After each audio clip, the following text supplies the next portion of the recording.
کی بارگاہ میں جو کلام پڑھا جاتا ہے وہ دل کی عبادت ہے، دل کی عبادت ہے۔ دیکھیں نا، میں شریعت کا پاس بھی رکھتا ہوں نا۔ ایک ہے ہمارے ظاہری یعنی سجدہ ہے، سر کی عبادت ہے، ہاتھ باندھتے ہیں، تو یہ حضور کا جو تعلق ہے اس کا تعلق دل سے ہے۔ اسی طرح نماز بھی جو ہم پڑھتے ہیں، اگر دل نہ ہو تو خالی ہاتھ باندھنے سے کیا فائدہ ہے؟ اس کا بھی تعلق دل سے ہے۔ لیکن اگر نیت ٹھیک ہے تو پھر یہ بزم آراستہ کی جائے تو اس میں ثواب پہنچتا ہے، اللہ تعالیٰ خطائیں معاف فرماتا ہے۔ حضور سید عالم کے طفیل۔ تو نعت کیا ہے؟ میں نے انہیں جواب دیا کہ اللہ نے فرمایا ہے کہ وَرَفَعْنَا لَكَ ذِكْرَكَ، کہ ہم نے اے نبی تیرے ذکر کو بلند کیا۔ تو بلند اسی وقت ہوگا جب کوئی شخص، ایک تو مرتبہ ہے ویسے بلند، تو آواز اگر اونچی کر کے اگر کوئی شخص پڑھ لے تو اس میں بھی بلندی کا مفہوم تو پایا ہی جاتا ہے۔ آواز بلند کر کے اگر شخص کو پڑھے تو وَرَفَعْنَا لَكَ ذِكْرَكَ، ذکر کا اونچا ہونا۔ ایک تو ویسے ہے نا، جس طرح مولانا احمد رضا بریلوی رحمت اللہ علیہ نے فرمایا کہ ذکر ہے اونچا تیرا، وَرَفَعْنَا لَكَ، دیکھئے انہوں نے بھی یہی مثال دیا، وَرَفَعْنَا لَكَ ذِكْرَكَ کا ہے سایہ تجھ پر، بول بالا ہے تیرا، ذکر ہے اونچا تیرا۔ تو اصل میں وَرَفَعْنَا کا جو مفہوم ہے وہ فاضل بریلوی نے اسی طرح بیان کیا کہ ذکر ہے اونچا تیرا۔ اللہ کے نزدیک وہ ذکر بہت بلند ہے۔ اگر وہاں جا کر دیکھا جائے حضور کے نام کو اور آپ کی شان کو، تو اللہ کے ذکر اور نام کے بعد سب سے اونچا حضور کا نام ہے۔ لیکن اگر اسی نام کو آپ اونچا پڑھیں، آپ کے ذات کے ساتھ منسوب کر کے شعر کو پڑھیں، ذوق کے ساتھ پڑھیں، اور دائرے اور حدود میں وہ شعر کہے گئے ہوں، تو اس میں قطعاً کوئی بدعت نہیں ہے، کوئی غلط رسم نہیں ہے، نہ ماننے کا تو کوئی علاج نہیں ہے۔ دیکھیں نا، ایک شخص نے قسم اٹھا لی کہ میں نے یہ بات نہیں ماننی، تو آپ اس کا کچھ بھی نہیں بگاڑ سکتے۔ انبیاء کے سامنے منکرین نے کہا کہ ہم آپ کی نبوت کو نہیں مانتے، تو اللہ تعالیٰ یہ بھی کر سکتا تھا، وہ قادر ہے، ان اللہ علی کل شیء قدیر، کہ ان پر آسمان ٹوٹ پڑے، عذاب آ جائیں، بہت کچھ کر سکتا تھا۔ نبی بھی بہت کچھ کر سکتے تھے، اللہ تعالیٰ کی بارگاہ میں عرض کر سکتے تھے، حضور بددعا فرما سکتے تھے، لیکن آپ بتائیں کہ حضور نے ان کو کیوں اس قسم کی مصیبت میں مبتلا نہیں کیا، یا دعا نہیں کی، یا اللہ نے عذاب نہیں بھیجا؟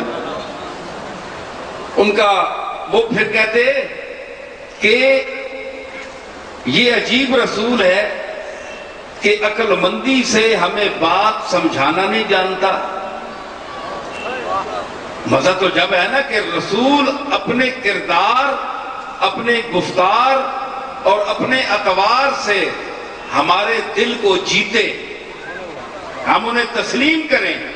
یہ کیا ہے کہ اگر اس کو نہ مانا جائے تو اللہ تعالیٰ کا عذاب نازل ہو جاتا ہے، یہ ظلم ہوتا ہے ہم پر، ہم مجبور بندے ہیں، اللہ کا عذاب نازل ہو جاتا ہے جو اس کو ماننے پر مجبور کر دیتا ہے۔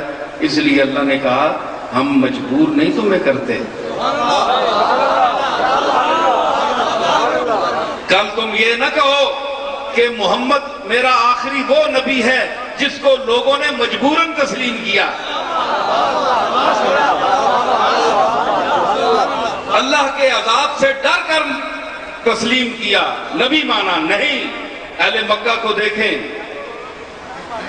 تبت یدا اتری لیکن اس پر بظاہر عذاب نہیں آیا،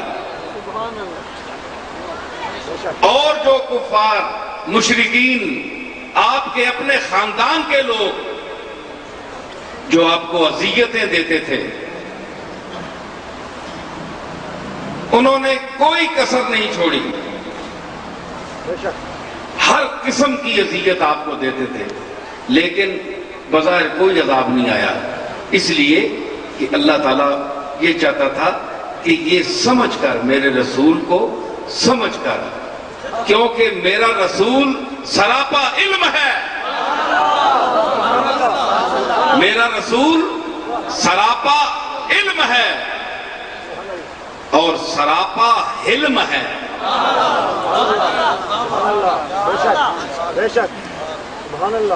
جتنا میں نے اسے علم دیا ہے اتنا حلم بھی دیا ہے، اس کو مانے، اس نبی کو سمجھو، حوصلے کے ساتھ پہلے پڑھو، تعلیم حاصل کرو۔ یہ امی ہے، اگرچہ یہ امی ہے، جملہ دہرائیے، دیکھ سن رہے ہیں آپ حضرات، آپ جاگ کر میرے ساتھ بولیں، امی ہے، بظاہر ان پڑھ ہے،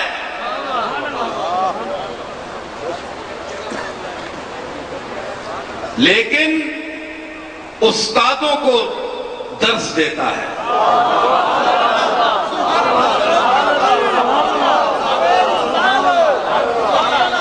کیا کہتے ہیں رومی؟ السلام امیوں استاد کل،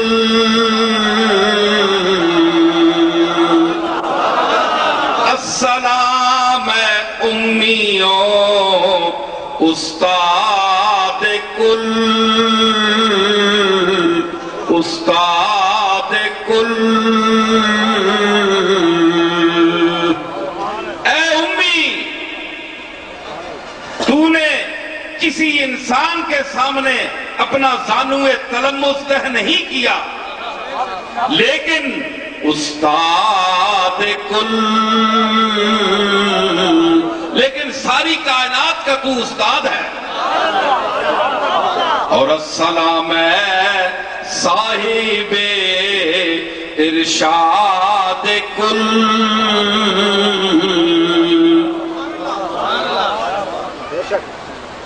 تو یہ علم کی جو چیز ہو اس کو سمجھنے کے لیے بھی علم درکار ہوتا ہے۔